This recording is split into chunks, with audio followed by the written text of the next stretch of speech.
হাজোত ভূমাফিয়াৰ সন্ত্ৰাস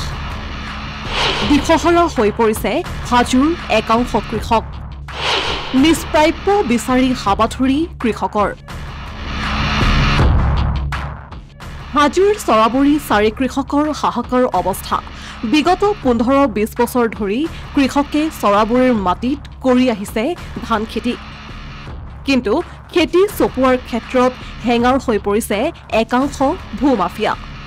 বলপূৰ্বকভাৱে সেই মাটি দখল কৰাৰ বাবে ভাবুকি প্ৰদান কৰি আহিছে ভূমাফিয়াই নিজৰ মাটিত খেতি কৰি এতিয়া খেতি চপোৱাত ব্যৰ্থ এই সকল দুৰ্ভগীয়া কৃষক ধান চপাবলৈ যাওঁতে প্ৰাণে মৰাৰ ভাবুকি প্ৰদান ভূমাফিয়াৰ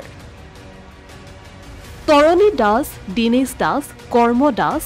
ধৰ্ম দাস ধৰণী দাস নামৰ খিলঞ্জীয়া কৃষকে নিজৰ প্ৰাপ্য বিচাৰি এতিয়া মূৰে কপালে হাত দিবলগীয়া অৱস্থাৰ সৃষ্টি হৈছে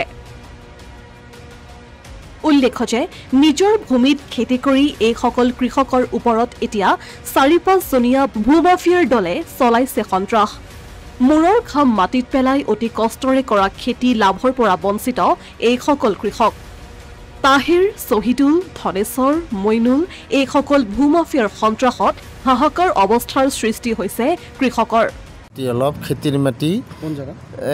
চৰাবৰী কঁঠালগোপাৰ আমি খেতি কৰিছিলোঁ সেই খেতিখিনি মানে কেইজনমান ভূমাফিয়া দালাল বংগমূলৰ মুছলমান মানুহে আমাৰ খেতিখিনি এতিয়া কাটিব নিদিয়ে সিহঁতে ধান কাটিব নিদিয়ে কাৰণটো সিহঁতে মানে খেতিখিনি আমি কৰাত সিহঁতে মাটিখিনি মানে সিহঁতে কিনা বুলি কয় মাটিখিনি বলপূৰ্বক তাৰমানে দখল ধৰিব বিচাৰে আমি আমাৰ আমি কিনি লৈছোঁ আমি প্ৰায় 15-20 বছৰ ধৰি খাই আছোঁ ইফালে ভূমাফিয়াৰ সন্ত্ৰাসত অতিষ্ঠ হৈ পৰা এই সকল খিলঞ্জীয়া কৃষকে হাজো আৰক্ষী থানাত দাখিল কৰিছে এজাহাৰ লগতে খেতি চপোৱাৰ ক্ষেত্ৰত সুৰক্ষা প্ৰদান কৰাৰ বাবে আহ্বান ভুক্তভোগী কৃষকৰ একাংশ বংগমূলীয়া মাফিয়াৰ গুণ্ডাগিৰিত অতিষ্ঠ হৈ পৰা কৃষকে এতিয়া কেৱল বিচাৰিছে সহায়ৰ হাত কাগজ পাতি আমাৰ আছে ৰেজিষ্টাৰ বাইনা পত্ৰ কৰিছোঁ 2015 চনত আৰু পাৰ্মিশ্যনো আছে বলপূৰ্বক দখল কৰিব চায় এতিয়া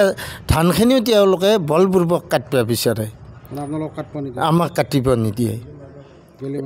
মাৰিব খোজে তেওঁলোকে প্ৰাণী মাৰা ভাবুকি দিছে গোচৰ দিছোঁ আমি থানাত গোচৰ দিছোঁ হাজো থানাত